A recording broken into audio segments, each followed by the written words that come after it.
Champahati main রোডে বছরের পর বছর ধরে যানজট, নিত্য যাত্রীদের দুর্ভোগের শেষ ছিল না।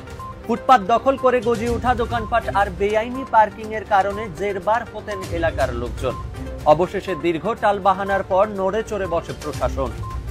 সোমবার সকাল থেকে শুরু হয় বহু প্রতীক্ষিত দখলমুক্ত অভিযান। দোকানদারদের আগেই নোটিশ দিয়ে সতর্ক করা হয়েছিল। চম্পাহাটি গ্রাম পঞ্চায়েতের প্রধান অসিত বরণ মণ্ডল স্পষ্ট জানিয়ে দেন, রাস্তার বেআইনি দখলদারদের আর বরদাস্ত করা হবে না। শুধু দোকান সরানোই নয়, বেআইনি পার্কিং এবং নির্দিষ্ট সময়ের বাইরে ভারী যানবাহনের প্রবেশও নিষিদ্ধ হবে বলে প্রশাসন সূত্রের খবর। পঞ্চায়েত প্রধানের আশ্বাস, ভবিষ্যতে কেউ যাতে ফের রাস্তা দখল করতে না পারে তার জন্য নজরদারি চলবে। প্রশাসনের এই পদক্ষেপে দারুণ খুশি এলাকার লোকজন। দীর্ঘদিনের দুর্ভোগ শেষ, স্বস্তির নিঃশ্বাস ফেলছেন চম্পাহাটির বাসিন্দারা। এই অভিযান নিয়মিত চলবে, আশ্বাস প্রশাসনের।